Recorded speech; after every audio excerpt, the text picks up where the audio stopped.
جاءت في كتب المسلمين سنة وشيعة روايات تذكر لنا أن موت عبد الله علامة قريبة لقيام المهدي أو القائم عليه السلام.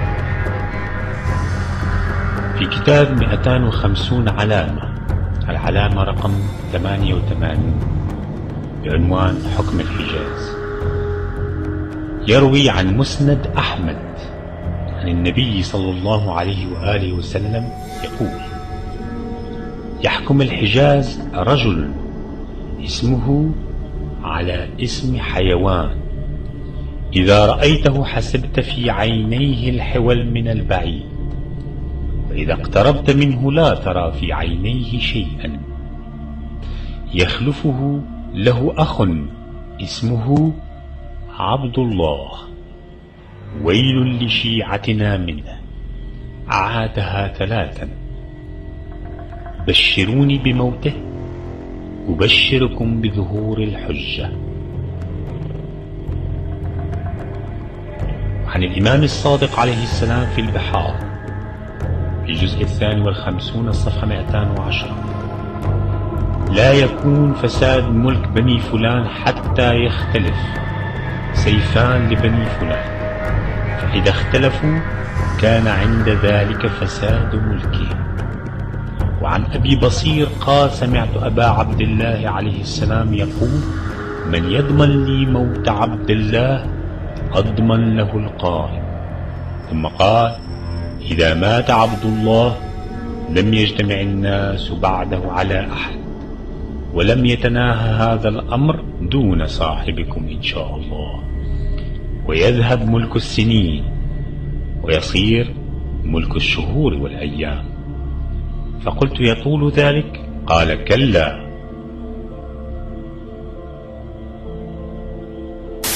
وكأنك سمو الأمير يعني توافق بأنك يعني تضع احتمال أن يحدث ما حدث في دول الجوار والدول الأبعد من احتجاجات، يمكن، أنا أقول يمكن بين قوسين، أن يحدث مثلها في المملكة العربية السعودية. ممكن؟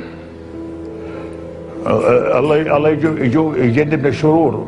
من يستطيع أن يتنبأ بهذه الأمور؟ من يستطيع؟ لا نستطيع أن نتنبأ. والله أعلم. كل ما نطالب به هو الهدوء والسكينة، وأن تتحرك الفاعليات التي تقوم وتدير مقدرات هذا البلد بأنها تنتبه لما يجري حولنا أو حتى أبعد منا قليلا، حتى أنها تبادر بالإصلاحات اللي طلبنا بها ويطالبون هم أيضا بها.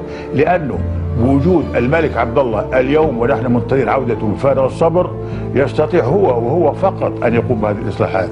لأنه بعد ما يزول عنا الملك عبد الله بعد عمر طويل حتكون الشرور الطويلة، وأنا حذرت منها في عدة مناسبات.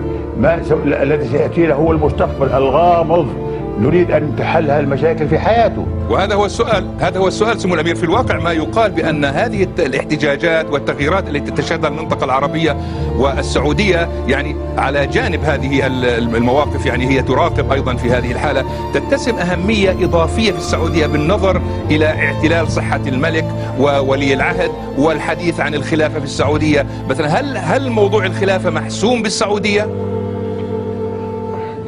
يا سيدي، العقل السليم مرتبط بالجسم السليم، والله أعلم بمقدرات التي يفرضها علينا الله سبحانه وتعالى.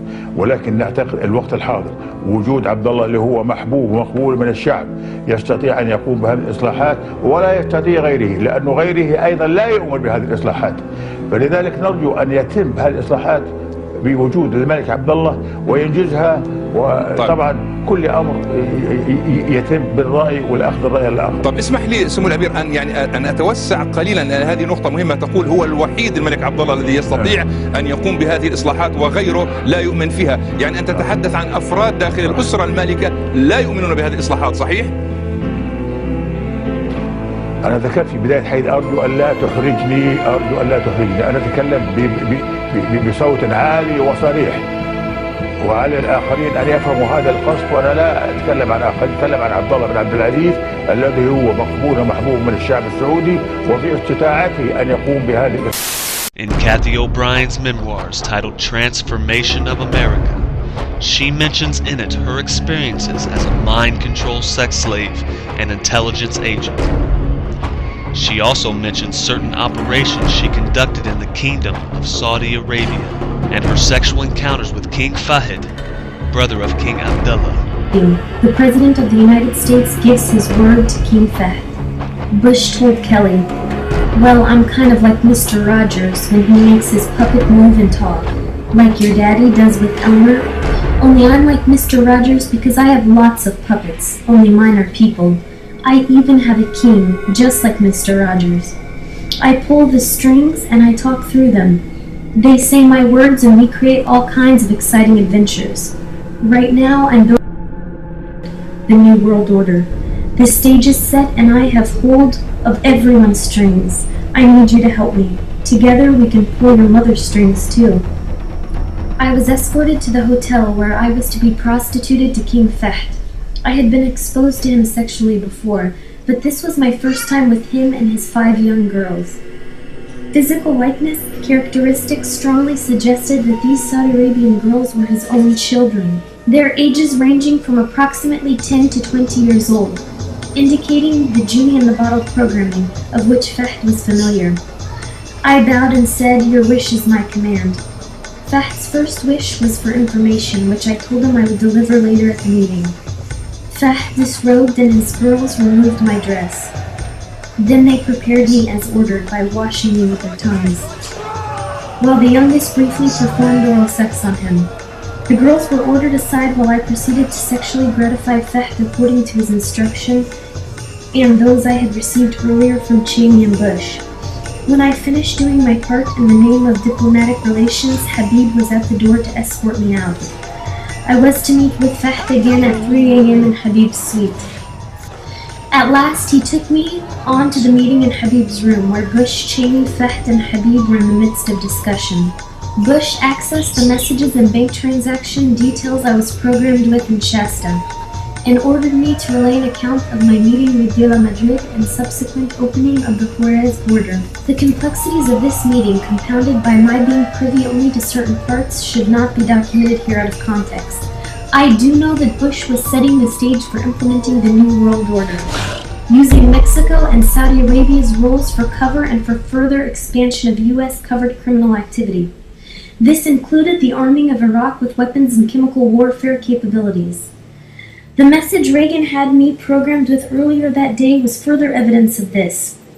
I delivered Reagan's message to King Fahd as ordered. Greetings to King Fahd from President Reagan. The negotiations you are about to embark on are not only critical to the world peace process, but may solidify U.S.-Saudi relations beyond your wildest expectations. You have my word that what appears to be the building up of forces in Iraq is but a mirage in the whirlwind.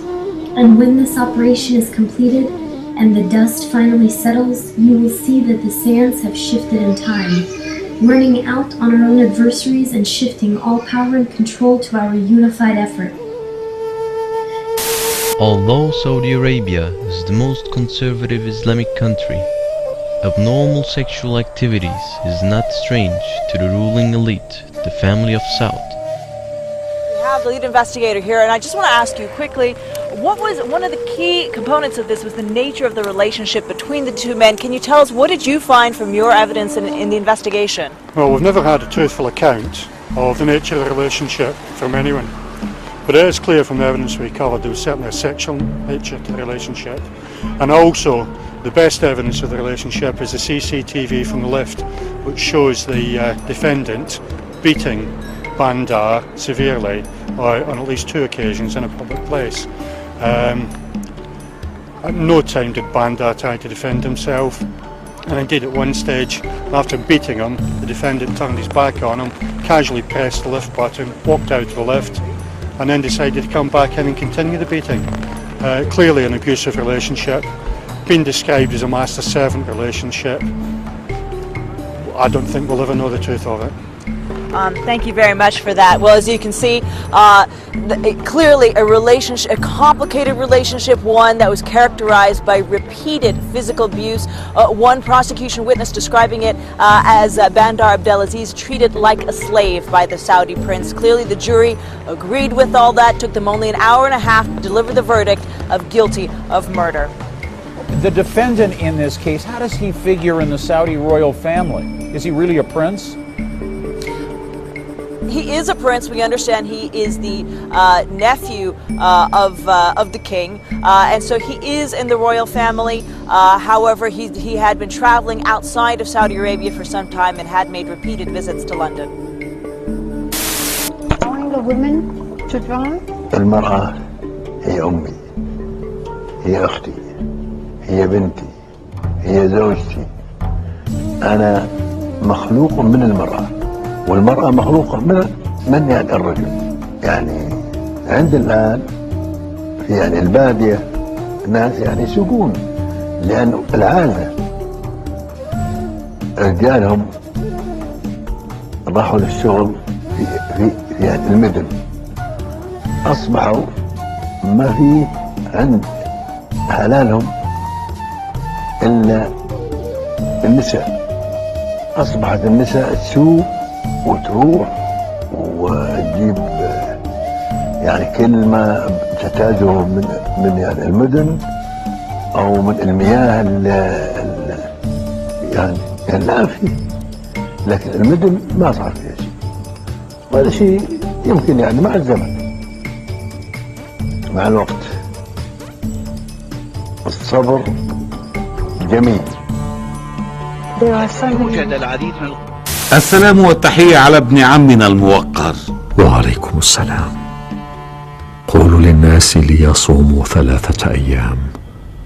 وفي كتاب الممهدون للمهدي عن الإمام الباقر عليه السلام: يموت سفيه من آل فلان، يكون سبب موته أن ينكح خصيا فيقوم فيذبحه ويكتم موته 40 يوما، فإذا سارت الركبان في طلب الخصي لم يرجع أول من يخرج حتى يذهب ملكه. الوصف المذكور في الروايات أليس وصفا يشبه فهد ملك السعودية؟ اسمه على اسم حيوان، وفي عينه الحول من بعيد وليس فيه شيء من القريب. وليس من السهل أن تجتمع هذه الصفات في شخص وقد حكم بعده أخوه عبد الله. فإذا كان كذلك فلم يبق من الرواية شيء سوى خبر موت عبد الله.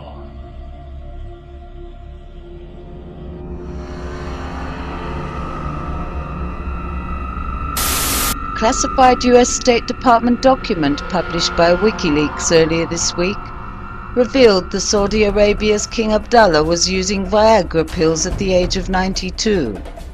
The document was a cable sent from the American Embassy in Riyadh in 2008 and stated the king was apparently 10 years older than previously assumed.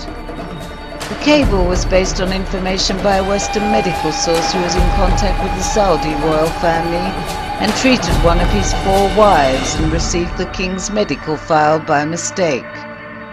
The cable said the king was born in 1916 and was 92 at the time, was a heavy smoker, received regular hormone shots and was using Viagra. بهذه المناسبة أقول لأخي عبد الله يعني 6 سنوات وأنت هارب وخايف من المواجهة، ما تخاف.